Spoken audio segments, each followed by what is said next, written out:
Hello everyone! The detailed spoilers for One Piece. Chapter 1159 are here. This chapter is packed with an insane amount of information and might completely change our understanding of two key characters, Rox and Teach. The chapter opens with a narration telling of an incident where Shakky was kidnapped. Her leader, Marlowe, was killed. The puppet master behind this was none other than the traitor within the Rox pirates, Wang Ji. But for the people on Fuloled Island, no one knew how any of this happened. The news of Shakky's abduction sent shockwaves across the world. The global economy even ground to a halt for several weeks. A desperate Gloriosa cried in despair. Roger furiously tore up the newspaper, and Rayleigh was filled with worry.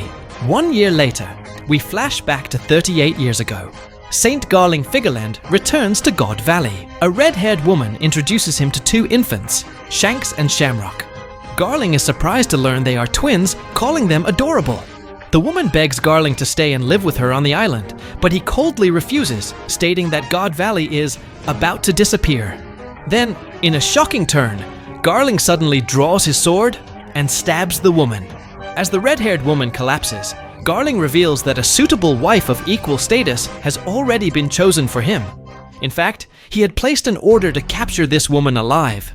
The winner of the game would have the right to marry her. This woman was Shakky. Meanwhile, a massive fleet of marine warships is arriving at the island. The residents of God Valley try to flee, unsure of what's happening, but they are blocked by the marines. One of these soldiers is a young Monkey D. Dragon. Unwilling to kill civilians, Dragon fires anesthetic rounds at those who attack him.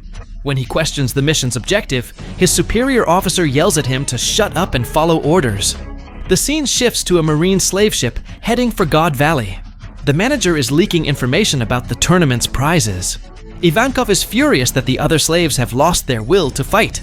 Meanwhile, on the other side of the hold, a young Kuma is listening to everything with a faint smile. He admires the fighting spirit that still burns within some of the slaves. This added detail makes Kuma's later decision to join Ivankov's plan much more logical. Cut to a CP intelligence office on an unknown island. A young Morgans, then president of the World Economic Journal, makes a surprise visit. Morgans tries to get the CP organization to bribe him in exchange for not publishing this intel. The CP agents threaten to eliminate him, but Morgans dares them to try. Either way, Morgans' plan is to leak the information to Fuloled Island, the home of the world's #1 troublemakers. The pirates on Fuloled, upon learning Shakky is a prize at the God Valley Arena, immediately set out to rescue her. Big Mom, however, is interested in the other prizes. She wants to get her hands on powerful devil fruits for her children. She tells Kaido that maybe he can get an interesting devil fruit ability for himself too. The scene switches to Rox, Roger, and Garp, all heading towards God Valley. On his way, Rox is intercepted by the Herald fleet sent by the world government. Nearby, world government surveillance ships watch to ensure Herald follows his orders. Rox requests to speak with Herald alone, and Herald agrees. Herald, my name contains the hidden initial D. My true name is David D. Xebec. So, Rox isn't your real name? My family, Rox continues, is one that the world government has tried to completely erase from existence for ages. We descend from the legendary pirate Davy Jones. This heritage has allowed my family to barely survive in the criminal underworld. I don't know if it's a blessing or a curse, but now I have a child. To protect my wife and child from any possible danger, I decided to send them both back to my homeland and told them to seek out the Davy Clan. I see. Your relatives and your current family are all in your homeland, and that place is God Valley. So, while Rox claimed he was going to God Valley to rescue Shakky, his true purpose was to save his own wife and child. Herald, moved by this, refuses to fight Rox and secretly lets him pass.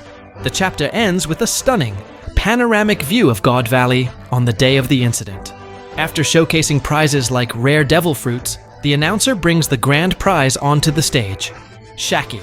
He declares that the winner will have the right to make her their wife, or their slave. The celestial dragons in the audience roar with excitement. Among the gods' knights, we can see a young Garling, Somas, and the long-haired Kunchi.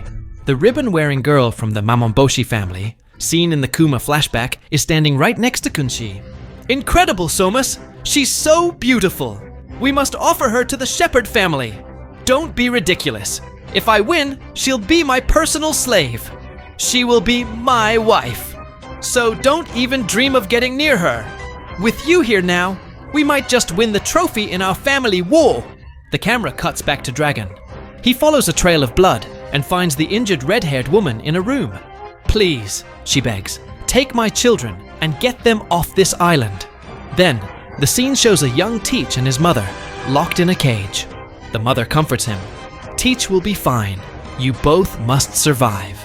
At the very end of the chapter, the announcer makes one final massive declaration to the audience. If you haven't heard of them, you've lived a sheltered life as a world noble. Besides the Buccaneer Brat, this competition features another super rare race. After 800 long years, they have finally reappeared in this world. The Davy Clan. The chapter ends there. No break next week. See you all next time.